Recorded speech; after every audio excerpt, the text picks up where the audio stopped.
Hello, and welcome to the South Coast Artists Index, where artists, performers, and writers, as well as curators, directors, and supporters, anyone with ties to the creative community, drops by to introduce themselves to you. We'll talk about their beginnings, their vision, their passion, and so much more.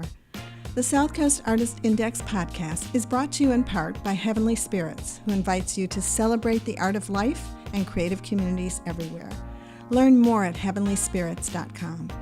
Hi, this is Ron Fortier with another episode of the In Focus podcast. And today I have a very special guest. Yes, I know all of my guests are special, but this one is especially special for so many reasons, and you'll find out why very, very shortly. I always ask the guests to introduce themselves and to spell their names. The reason may not be obvious at first. Sometimes it's just as simple as that. But part of it is because people may be traveling in their cars or whatever, and they're listening to you, and they want to know, was that Tim or was that Jim? You know, that kind of thing. So with that in mind, please introduce yourself. Hi, I'm Laurie Wolfe. I'm the widow of Jack Wolfe, the artist, and my name is spelled Laurie Wolfe. Thank you, Laurie. Do people drop off the E in the Wolf sometimes? Not usually. Okay, and because I'm also like sometimes thinking that they think it's Wolfie. You just never know what people.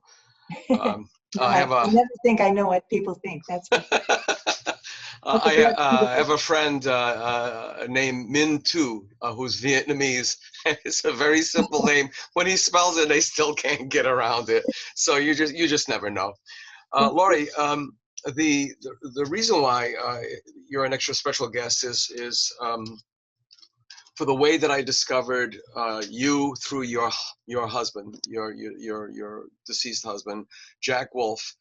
And I think what Jack did in some sort of very cosmic way is he opened up my eyes to a bunch of things. One of them was, it was almost a precursor for what's going on now in the world.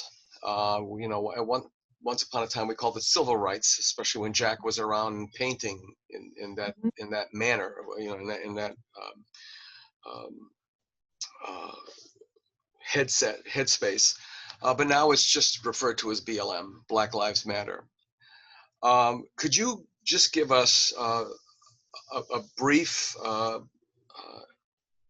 overview of Jack and his passion for, it seems, people who have been marginalized, people who have not been treated well, you know, and it's several groups, obviously, that he was quite concerned with. It started very young. When he was a child, he told me that he always wondered why the U.S. government was so often on the wrong side. He was interested. He told so many things about Central America, South America, not just in our country, the Native Americans, the Black Americans, and all over the world. If he heard of an event that triggered a reaction in him, he would make a big painting about it, like Franco in 1975 killed some students. It just, he wanted to use his art to say this to people, and art, because it's not verbal, maybe, I think. You have to sit there and look at it and think. It's a different medium. Words are words. You know, we hear words all the time, but when you see a painting, you are captured by it, I think, in a different way. And then the more you look at it, the more you realize what it's saying in a nonverbal way. I think it's very powerful. Was there anything from his childhood that you think caused him to be this way? Did he witness something? Was there something happened in the family? I don't know of anything like that, but I think he just was, he had antenna for it. As I'm not sure how old he was when he began to really think about our government, but I think he was aware of social inequities. Probably from an early age. He grew up in Brockton, as well as going to California in the summers And he said he could hang out with some native people that they let when he was a child with his sister, and they let them play with the kids, and he understood the beauty of their culture. He told me he always wished they would come and steal him. He used to dream about being kidnapped by native people. That's interesting. It's almost what whether they call that genetic memory. People have these things that flash behind their eyes of episodes that are so real, and they have no recall of ever experiencing them. Well, I have to say that when we finally got together, he said we had a very old relationship, and that it was repeating that. So, for whatever that's worth. Yeah. It seems he was very. It's obvious he was very empathic, and I was struck by his work. And embarrassingly, I admitted it to you, I thought he was a black artist. There was just something about it. It was like, oh my God, I've never heard of this guy around here before. And I saw it, and when I found out he wasn't, it was like, but how he painted the Roxbury painting. Each one of those people was not a character. It was a portrait of each one of those people, and it wasn't just rendering the body or rendering the face. There was a character. There was an inner soul of each one of those people. The expressions. It just floored me. It was the same reaction for me when I first saw it, which was in the DeCordova Museum in Lincoln. And I walked into the room, and it grabbed me, and I couldn't even move for a while. And I knew, because I was involved in the civil rights movement, it was 1967. I knew that they were meant for me. Their gaze, it's like they all stopped talking and were looking at me. And I knew why, because I'm a white woman. That was the message.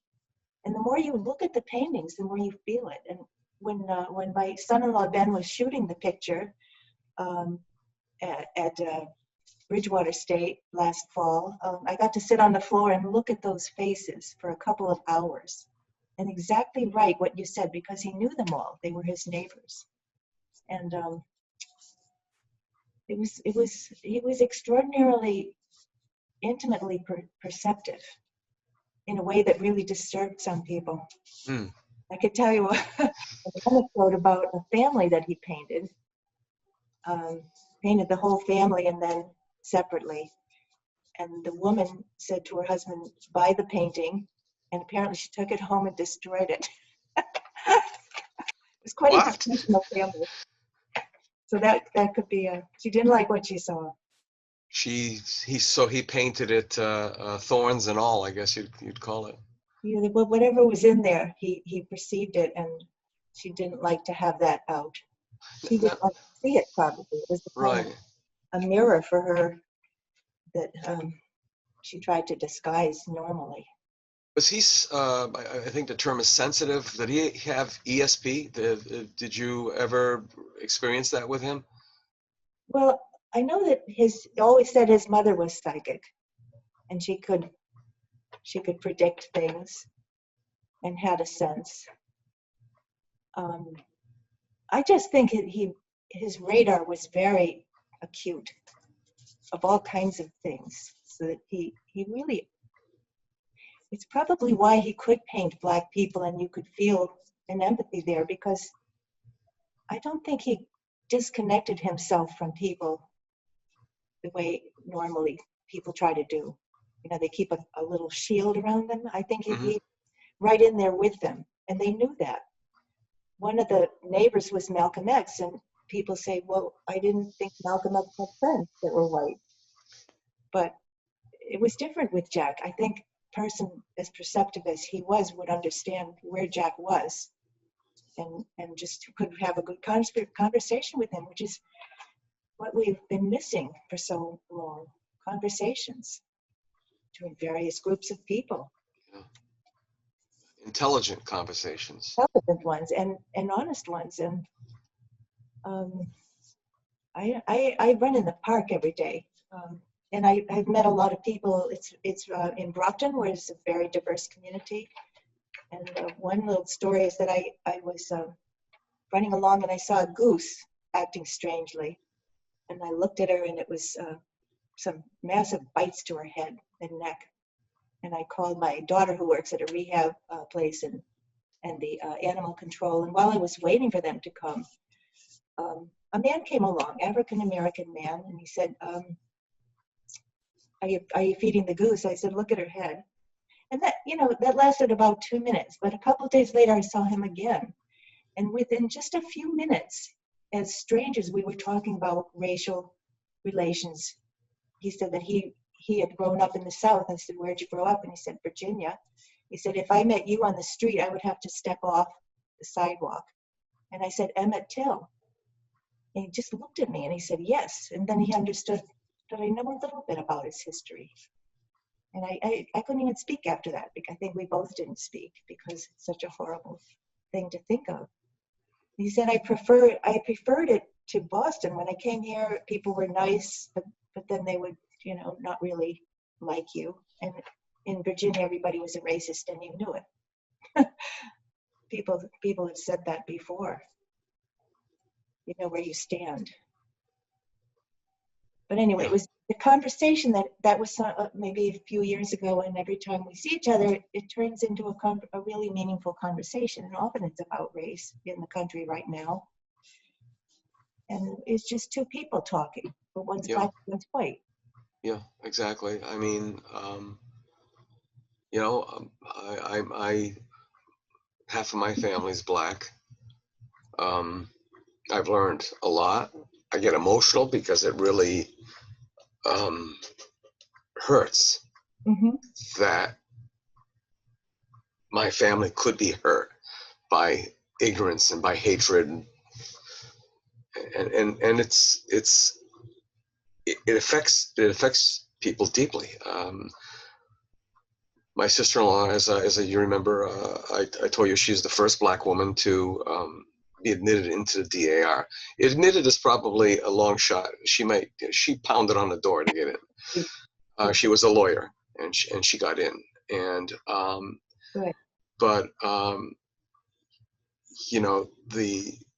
the history of her family is phenomenal, absolutely phenomenal. And when you take away the color, there's nothing different about them. Her father was a cardiologist. Okay, I mean, is it a greater glory or a greater achievement because he happened to be black, and that he was a cardiologist, that he founded the first HMO in Michigan, and so many other achievements? And that's what's crazy about all of this, The civil rights thing, it's interesting how it has gone full circle. You are also, I said this is about a lot of firsts. You are also the first widow of an artist that I've spoken with on this program. I've been wanting to get more people on to speak about their spouses or their partners because life is too fleeting. We're attempting to build pyramids, for lack of a better analogy. Pyramids weren't built to preserve bodies. Pyramids were built to preserve memories, and it's all about memory.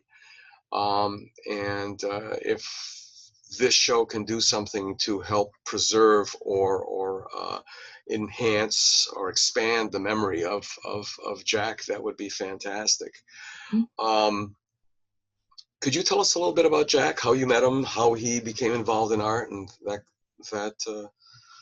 Well, I think he always liked art as a child. He likes to tell the story that when he was, I think in 3rd grade, he was allowed to draw the Revolutionary War and George Washington, and all through the year, all the history things that people were learning. So that was a good year for him. He didn't like school very much, though. At the end of high school, I think he went to Rhode Island School of Design and took some courses, and then he ended up getting a scholarship, so he continued. And he said he walked into a gallery there, and he never left for 4 hours. It was a show of Impressionists, and he always said, I could hang that show today. He remembered it so well. And when he walked out, he knew that's what he wanted to do. He wanted to paint. And that's what he did. He went to RISD for a couple of years more and then went to the MFA, studied with Carl Zerber. And people that are called the Boston Expressionists, I don't know if anybody wants to be called that, but it's a group anyway that together at that time.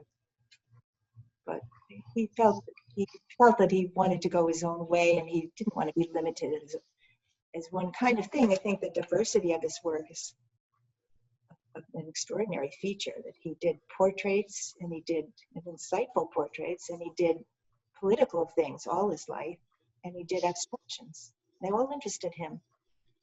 And what you're sitting in front of, virtually as it were, but still sitting in front of, is one of his paintings from I forget the name of the series now. It has to do with a mathematician or a physicist.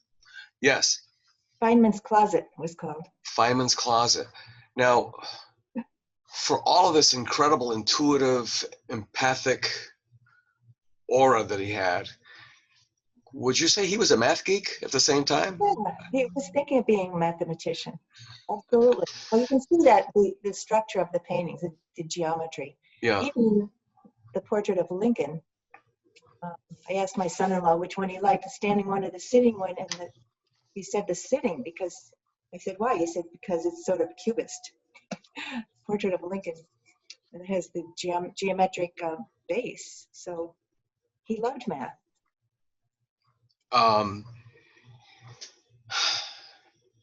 The thing that really got me once I was introduced to his work at the Bridgewater State University on-campus gallery, the Wallace Anderson gallery.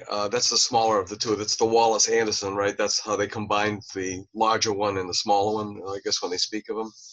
I guess that's how they do it. Yeah.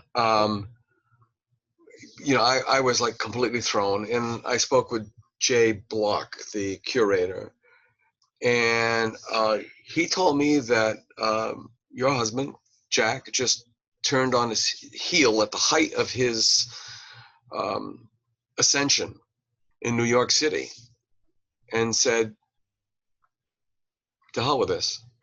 Could you elaborate on that a little bit more, please? Well, that says it pretty well. I don't want to do this. I don't want to, suck up to these gallery people, and the whole New York scene really was not appealing to him, and he felt that it was all merchandised. That wasn't why he was doing it, obviously.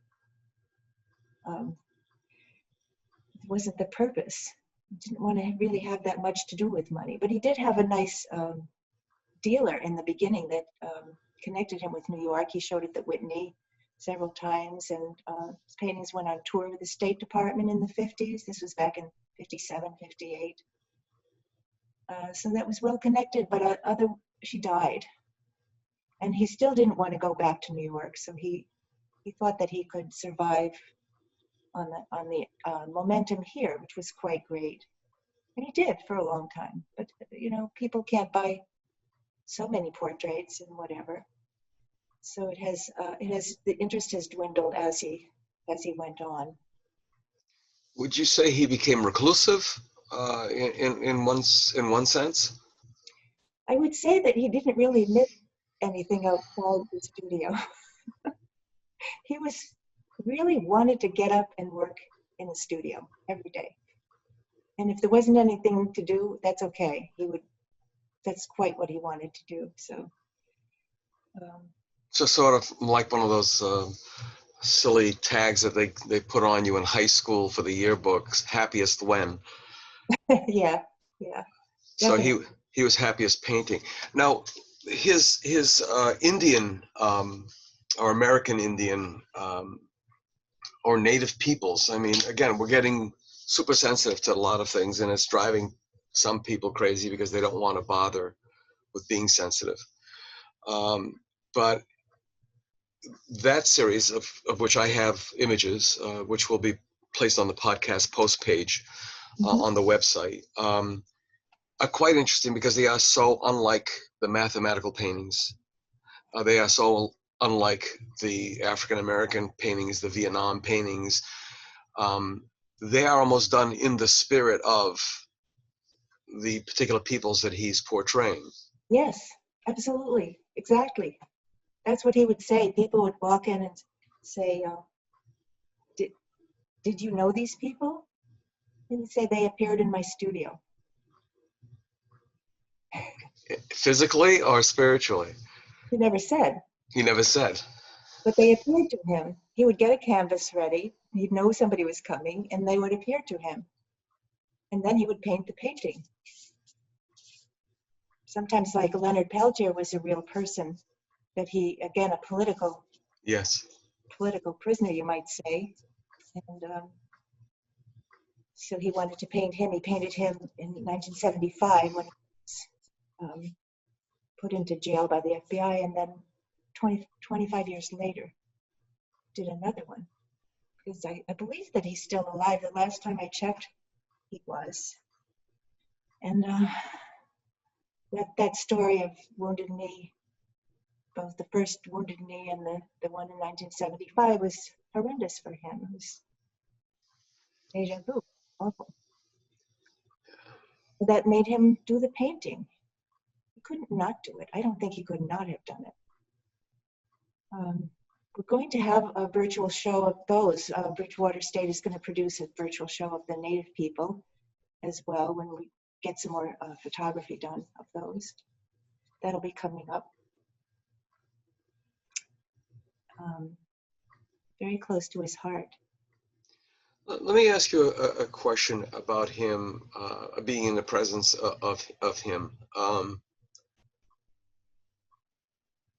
How emotional was he? He could be very emotional.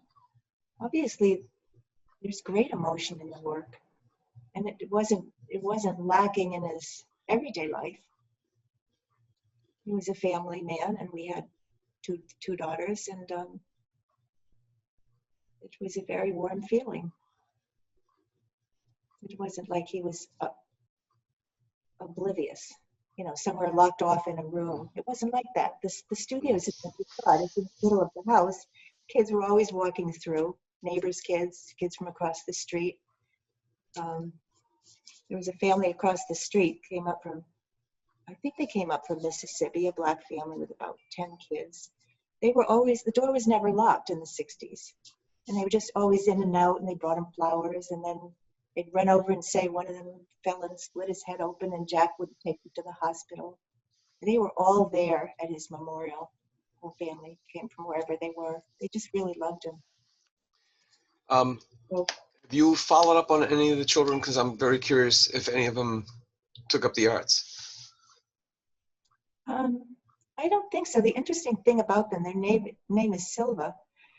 They just thought they were Black people, maybe from Cape Verde. But when two of the daughters grew up, they went to research the family, and they found out that they were really directly Native American. And they said to their mother, "Why didn't you tell us?" She's just kind of shrugged and said, "I didn't think it was important." But in some point in the Boston area, they took a lot of the Native people and a lot of the Black people and put them on Deer Island to live. And of course they intermarried. So a lot of people really don't know directly what the lineage is. But after that, they got status as a tribe, and part of the Native praying Indians. They have rights to go to Lake Cochituate every year and have a powwow. And they dance. Well, they're musical anyway, but they dance and drum. So it changed their lives to know that. Yeah. Here, the Cape Verdeans and the Wampanoag were treated equally as bad, and they did intermarry here as well, and produced a hybrid of impeccably beautiful people. I mean, unbelievable. I mean, for sculptors especially, it's just unbelievable how beautiful people, the merging of these two races was. But when I was asking about Jack's emotions, when he was working on something like the Lincolns, or when he was working on any of the civil rights pieces, his demeanor, did he carry it well? Did it eat at him until he finished it? Was the painting itself cathartic? I'm really, really curious.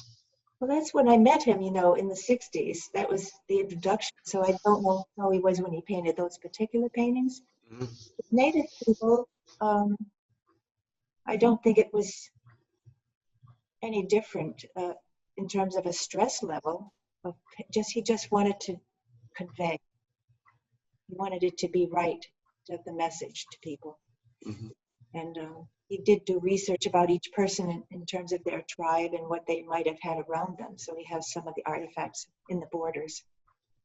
And that might have changed a bit, but mostly it was the caring about the person. And he felt that he needed to convey that to us. Again, it's addressed, he said, these aren't for the native people. They know their story. It's to us. We haven't acknowledged it. What happened to them? It wasn't what happened to them is too passive. What we did to them is more what we should be saying. Exactly. It's horrendous. Exactly. Um, It's so much taken away.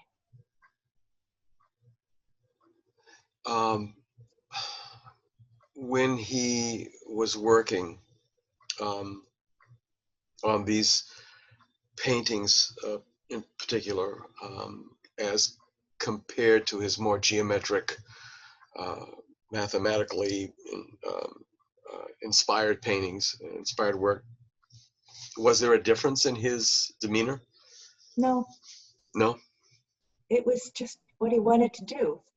He did all of them, with great vigor and involvement. It was just what he did. When he worked, was he one of those that burned the midnight oil, or was so into what he was doing that he forgot to eat? Those kinds of things. No, when I first met him, it was some years before we actually got married, and I hesitated to call him because I thought maybe he's working on a painting and he shouldn't be disturbed. It wasn't like that. We had the children running through the house all the time, and the neighbors and all kinds of things, and the dogs and the cats, and it didn't seem to disturb him at all because it was on another level that he was working. Mm-hmm. I think that whatever was going on in his head regarding the paintings went on, like you say, regardless. Yeah. Your little phrase, and nothing could stop that. Yeah. The reason why. He was a kind of more of a night person, though, than a morning person. Okay. The reason why I asked is because there's stories of painters who smoked, and they, after they were all done with a session, they looked down on their ashtray and realized that they lit 6 or 7 cigarettes and never took more than the first puff off of it, and they all burned down to the ends on the ashtray. Yeah. Or stories of they went to go make a sandwich and a cup of coffee, came back to the studio, and they're working, and then they went to go pick up a sandwich to take another bite, and they realized, well, the bread is stale. And like, okay, and then grabbed for the coffee, and the coffee was stone cold. They'd been in that I guess I think in flamenco they call it a duene. This is the state of mind where you are totally in another. You're either in the zone, you're personally in a zone, and to other people you are zoned out. The outsiders. He seemed to be able to do both at once. Yeah. I think it was always going on. He was always working in his head, but he was always present too. I think he seemed to be able to do that, strike a balance, and well, he didn't go missing, Yeah, exactly. Did he remain political throughout of his life to the end? Well, not quite to the end. I think he lost touch a bit at the very end because he had cancer. He also had some dementia. He was 83 when he died. Mm-hmm. But up until the very end, yes, he would. he was very, very motivated. And his mother also was alive when we were married, and she would just go after Nixon. That was the time. So I think he had a very strong sense of right and wrong. If it was wrong, it was wrong. Didn't matter who was the target of it, it was wrong. Did he get that from his parents? Well, he would certainly get that from his mother. Mm-hmm. I What don't. was their ethnic makeup? She was Kirkbride. I think it was a Scottish name from Europe, and his father's name Wolfe. Maybe associated with the Canadian Wolf tribe. I'm not sure. I'm just joking about the tribe idea, but yeah, just kind of nothing unusual. One of my daughters had her DNA done. It didn't show up anything extraordinary. He always used to say, reminds me of Elizabeth Warren, that there was a saying in the family that there might be a Chippewa somewhere, but she had her DNA done. There was no Native American DNA, which is distinct. It's not Asian. Mm-hmm. Distinct DNA. So nothing particularly unusual there. Were you looking for something? Yeah, it's just something to hang my hat on. I mean, I don't like to do puzzles, but I do like to untangle string or yarn. It's kind of a bizarre kind of a thing. I find that satisfying too. I know I have friends who really like picking up heavy rocks.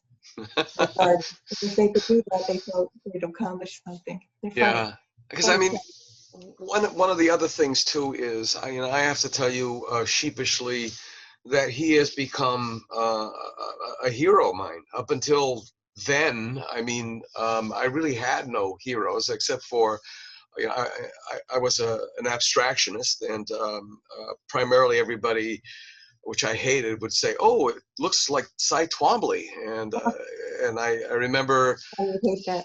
Yeah, and when it was first mentioned at the University of Miami when I was in graduate school, I thought it was another student, and it's like, well, I don't want to look at it because I don't want to get it in my head, so I just ignored it.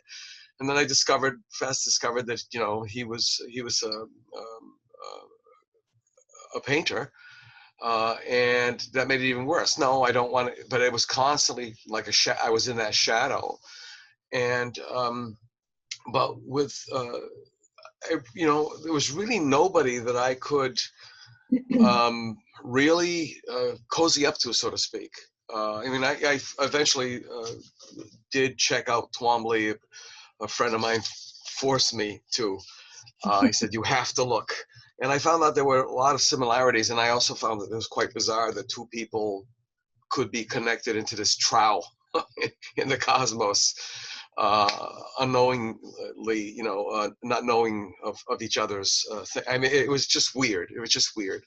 And but with Jack, first I saw him, that lit me up, and then all these things that started going on, and then somewhere around December, after a long, loving conversation with my wife, I was always adamant about not painting nothing. That's what I painted, nothing and with no emotion, and I would constantly get pushback on that. So she told me she's going to be editing this, so she's going to be hearing it. That I hid my emotions in the abstract, and it was all predicated on a piece of work that I sold, that was done back from the 80s when I gave up doing objective work because it was too much to bear. I got into this thing where I guess you characterize it as people who are caught between a rock and a hard place.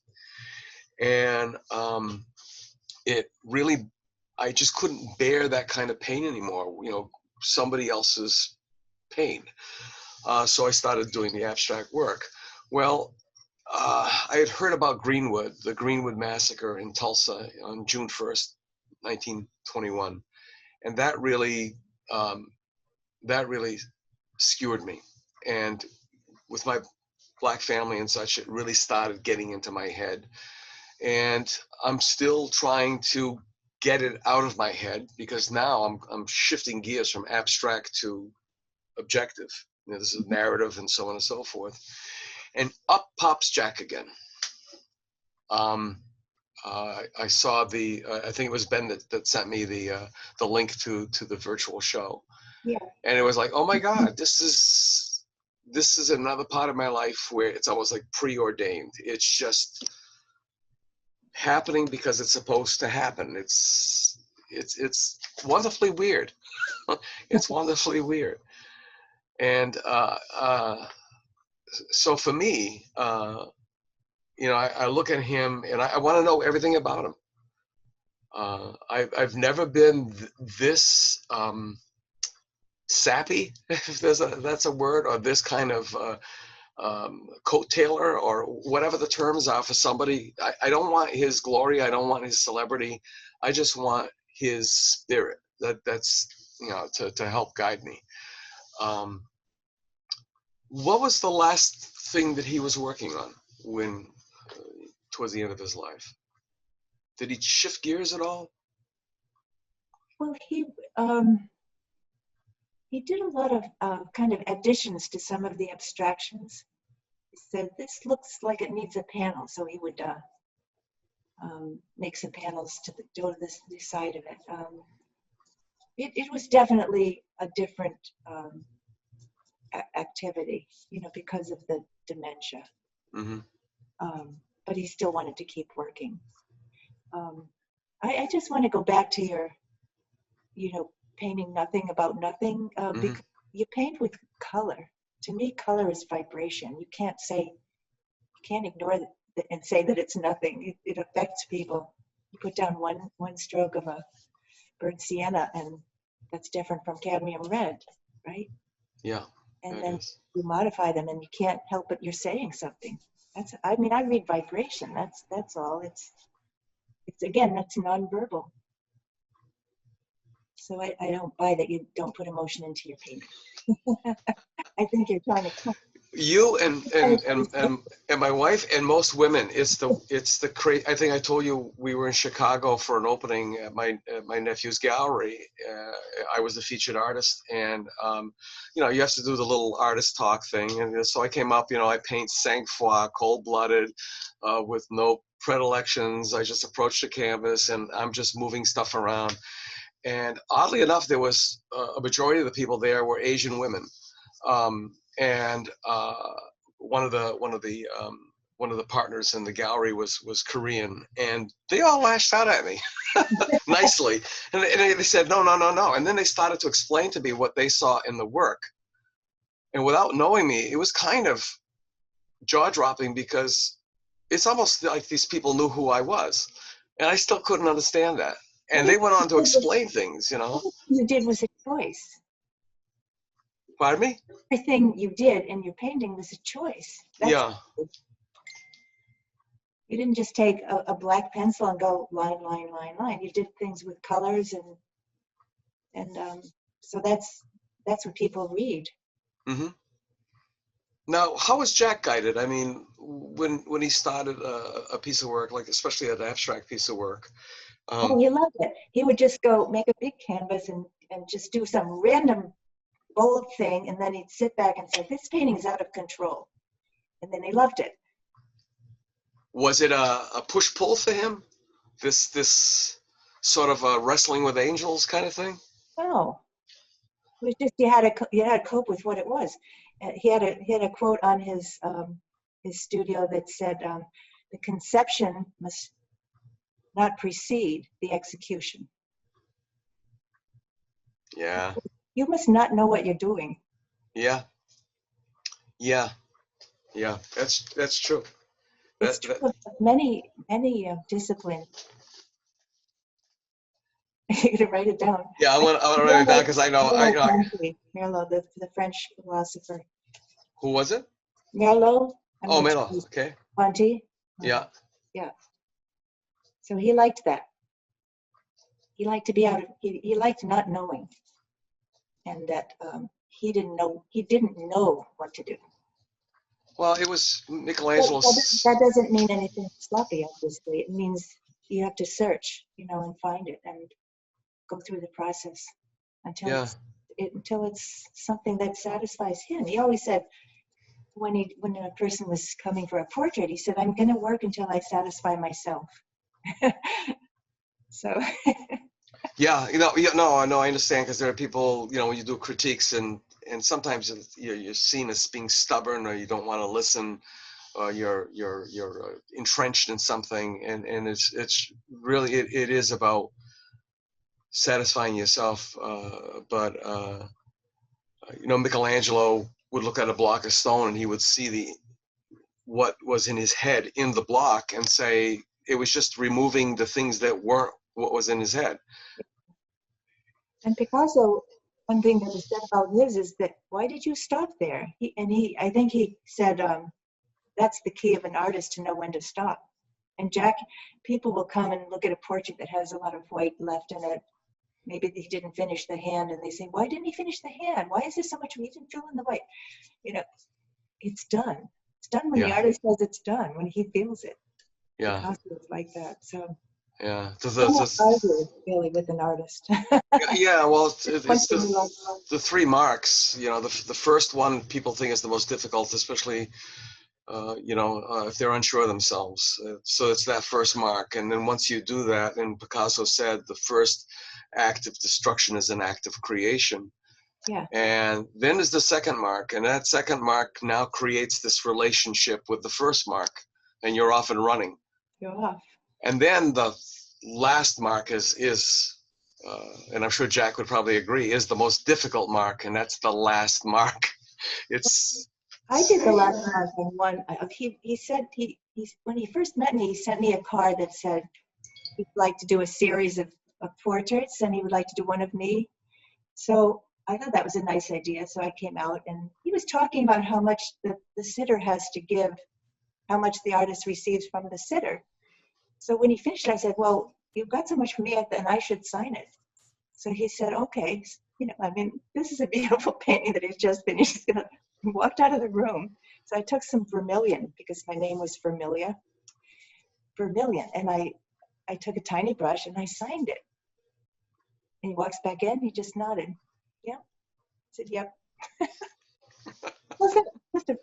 He must have had a sense that I wouldn't mess it up, maybe. I want to shift gears a little bit. What kind of a dad was he? Oh, I think he was a great dad. He was very loving.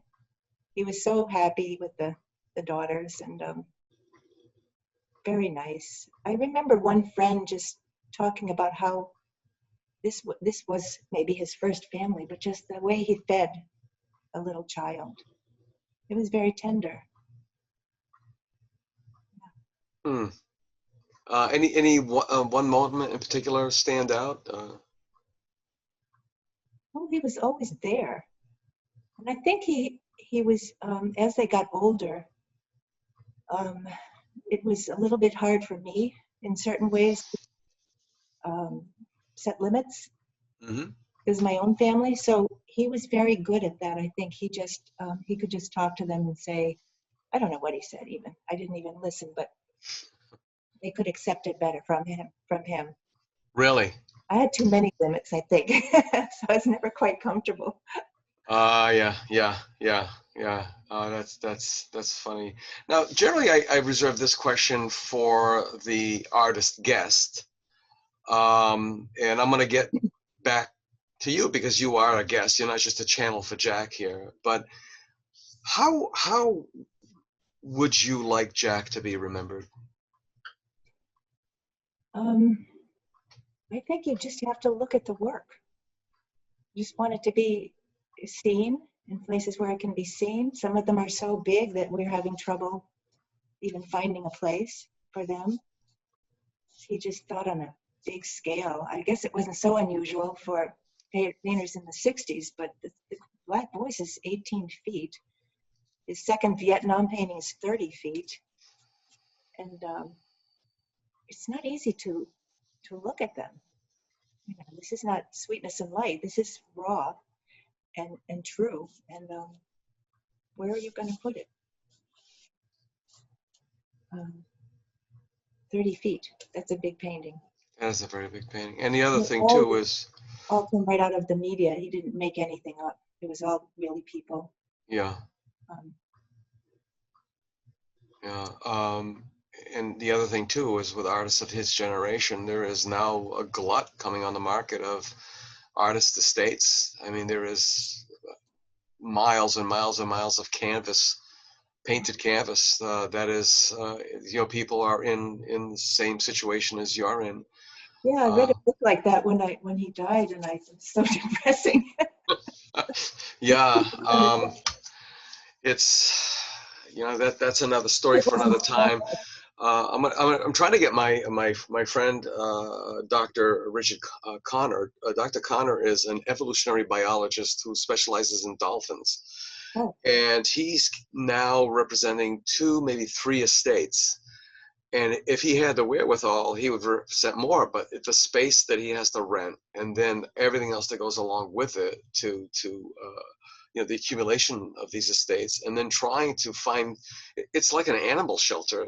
If you use that analogy, you have these abandoned puppies that you're trying to get back into families, and it is rather difficult. I'm almost curious if it's that difficult in Europe, where art and artists are a little bit more accepted, revered than they are here.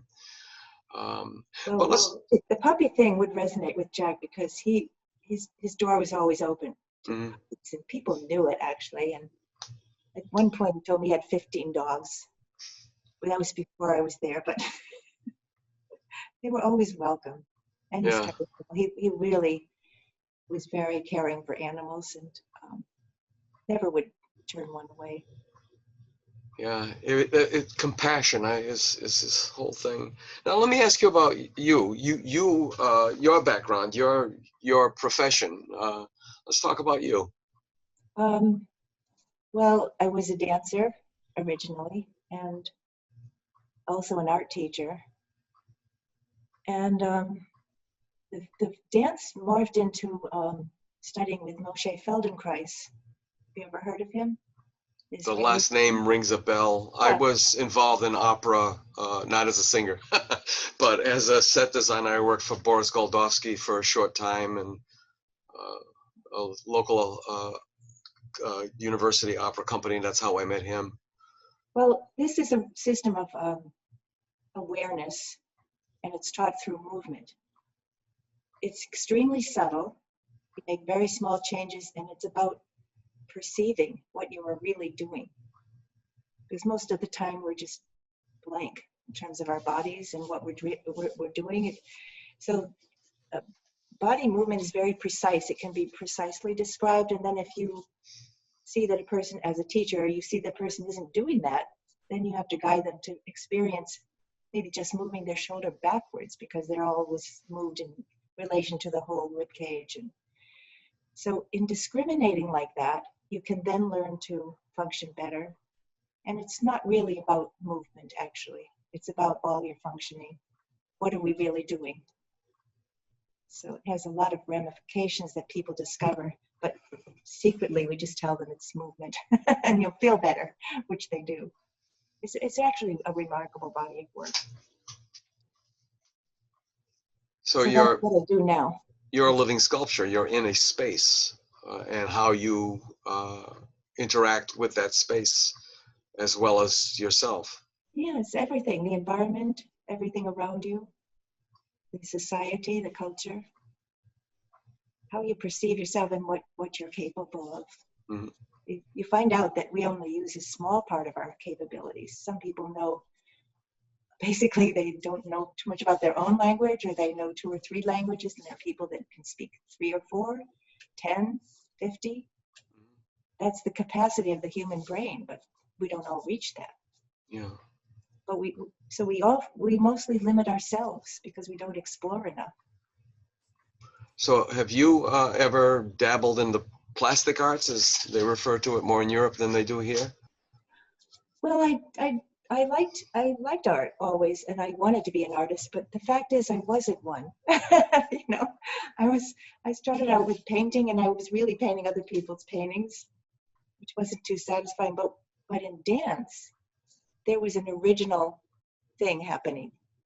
It was my original tap into the whatever was in there. So I really liked it very much. And this is the Feldenkrais method is he called it a method only because it can be taught.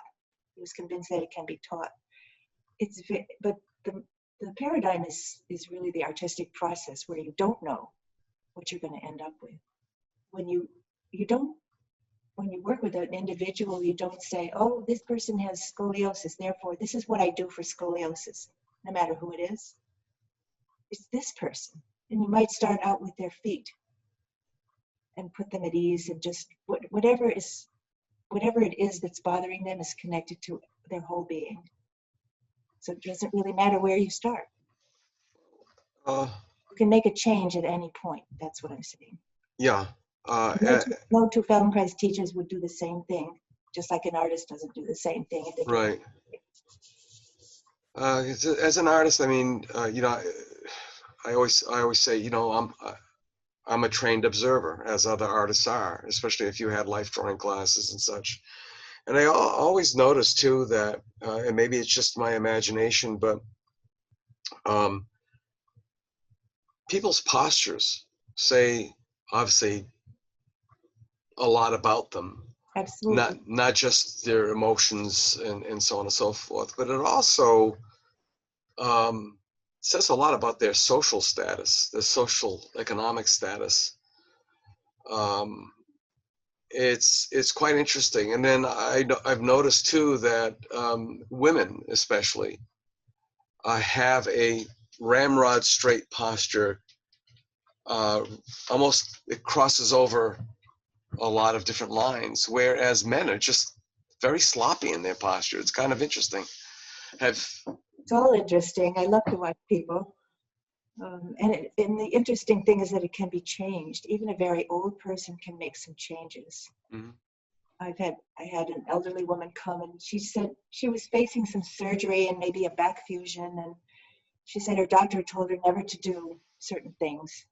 So she stayed for quite a few years and came to class, and she forgot all about those instructions, and she could do anything that I had in the class, because it's such a slow, gentle process. You are always in charge, and you're doing it by saying, does this feel okay? No. People have hip troubles, and I can see them in the class. I say, how does your hip feel? She says, it hurts. I said, why do you do it that way? No, that's my job. I say, why do you make that choice? You just slow down, do it less, a tiny bit, what you can do completely comfortably, but that's hard. It's hard to really do that. It reminds me of the really, you know, classic Henny Youngman joke. Doctor, it hurts when I do this. Yeah, don't do that. Don't do that. You know, it's funny, as you're... We have a lot of humor too, and Feldenkrais did as well. He loved a good joke. Yeah. Very fun. Let me ask you a question. Did any of you rub off on Jack in his work? Because you said a couple of things, and all of a sudden it just, you know, made my other part of the brain that's always like going like a hamster wheel. I don't know. I mean, I don't know if I would know that. It was all one thing, kind of. Mm-hmm. We both worked at home. We were always there. And I don't know. Yeah, I must have. I know that he really enlarged my way of thinking. I don't know where I would ever have gotten to without living with him for 34 years. I mean, Yeah. Just that to go into the places you don't know, see what's there. And I think I thought there was a way to do things, you know, and then you did that, and all would be fine. Well, maybe you could try a different thing and see what happens. Exactly. In fact, my younger daughter, she loved to be in the studio, and he would be sitting there, you know, with the thumb up and looking at the painting. Say, what color should I put in? And she'd say blue. So he, of course, had 300 blues that were at his choice. So he'd go and get a blue and put it in. Yeah. He loved that. Yeah. Yeah, I tell you, the more the more I get to know him through you and through Ben and through Twyla, it just serendipity or whatever you want to call it. It's just very, very, very wonderful. I would love to meet your family too. Maybe you can bring them. Yes, yes. So I spoke with Paula about that. Yeah, yeah. She'd love to do it. I mean, she has an incredible. She's a phenomenal graphic designer. She before we were married, I mean, she had quite a art collection of her own. Her parents were collectors, and it would make for a great evening. I'll tell you that much. I could tell you maybe another aspect of Jack's creativity that maybe you haven't come across, but my daughter Twyla has been putting some things on Instagram. She did a program in this last summer about her husband Ben said maybe it would be good to try to show people how the scale of these paintings. So she said maybe I could help that. She loves fashion, and so we did a whole series over the summer of paintings with her wearing a beautiful garment that related to the paintings, and they're very moving. Then she also wrote some very moving little text for each one. So that's one thing that is on Instagram. I can give you the link if you like that. Yeah, I would. In fact, yeah, there's a guest form that I would like for you to fill out, please, because it just gives us everything that we really need to know. And I do remember seeing a couple of those shots of Twilight. I was reminded me, for some reason, I had this flashback to the old Life magazine photo spreads. And that's what it reminded me of. It had this sense, this sense of time, of the work. It was really quite beautiful. The other thing that I was referring to, though, is very funny. And they're little cartoon kinds of things. It's completely made up little creatures, sometimes two in a painting, looking at each other. It's beyond humanity, I think. Where he got that stuff. But that's what she's putting up now in some places. Well, I'd love to see them, and also too, I'd love to invite her and or Ben, because we've had one couple so far, Bill and Jean Kendall. They are they are inseparable. She is his front man, and he's the guy who slaves away at the easel, and they've had this incredible relationship. And when I started doing this show for like 50 episodes back, I really didn't know where it was going to go. I just thought it would be conversations, a little biographical, tell us why you do what you do, what are you trying to say, those kinds of things. But it's evolved into something much, much better. I feel quite blessed to have heard so many stories, and really sometimes I do try to pry and burrow into somebody's head, because it's good conversation, and it's also, I also know when to stand back. I mean, I remember one interview where I said something and the person said, "No, we're not going there." I said, "Okay," so you have to respect it. As we wrap this up, I'm now going to ask you the question, how would you like to be remembered?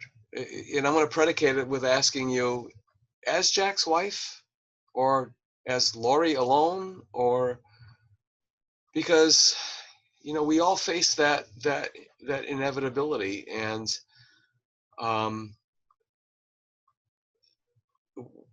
I think it's a sense of being present. I'm very accepting of transience. That the most beautiful flower will fall off. The petals will fall off in a couple of days, but another one will come along. I don't know. I haven't really addressed that. I don't have anything like that. I mean, a dance is the most ephemeral of all. You do it and it's gone. Now they record them, but you can't really hang on to it. You just do it. And do it. I mean, that's so true, because if you go back to the prehistoric days, 10,000 years back when people were dancing, we have no record of that. Even if they had drums, we have no idea if they had any kind of music. It is very ephemeral. Yeah, they had stones. Yeah. Pay Yeah. attention for sure. Because they were Exactly. always listening. It was their job to listen, otherwise they wouldn't survive. They Hmm. heard birds and they heard steps, the rhythm of a certain animal, the noise that they made, Hmm. and it's human nature to copy. So Yeah, it there was is. some kind of music and Uh, movement and dance, and some things worked better than others, in terms of movement. Yeah, You want to get across a frozen river, you have to know where your feet are. exactly. Let me ask you one more question. Okay. So how bad was this? Because I know you were a little hesitant about doing this. Oh, You know? yeah, I've never been on Zoom at all, ever. Yeah. Yeah. I mean, the thing about the Feldenkrais is people are trying to do it on Zoom, and the beauty of the Feldenkrais method is that I don't do anything. They're not copying anyone outside themselves. I'm watching them, and when I see that they're not doing what they think they are, I have to clarify it. That's Hmm. all. I do nothing. And then Hmm. they stand up and they're standing so much better and they can breathe better. They did it. I didn't do it. I Yeah. just tried. So I don't know about the Zoom thing. But Yeah, anyhow, it has its place. It's like anything else. Uh, Getting coffee from in a cafe sometimes is way better than the coffee at home. yeah, Sometimes the coffee at home is way better than the coffee at the drive-through, whatever you're going through. there's a factor of novelty. But anyway, and I have met you before, so I know Yeah, you yeah. don't want to bite me. Thank you, Laurie Wolfe. Much appreciated. And this ends another podcast episode. To learn more about the South Coast Artist Index, visit theartistindex.com. Find us on Facebook, Instagram, and YouTube. We'll see you next week for another episode of the South Coast Artist Index podcast. In the meantime, be the artist you believe you are, and let's take care of each other out there. Bye-bye. Bye-bye. Thank you. We'll see you next week for another episode of the South Coast Artist Index podcast. The South Coast Artist Index podcast is brought to you in part by Heavenly Spirits, who invites you to celebrate the art of life and creative communities everywhere.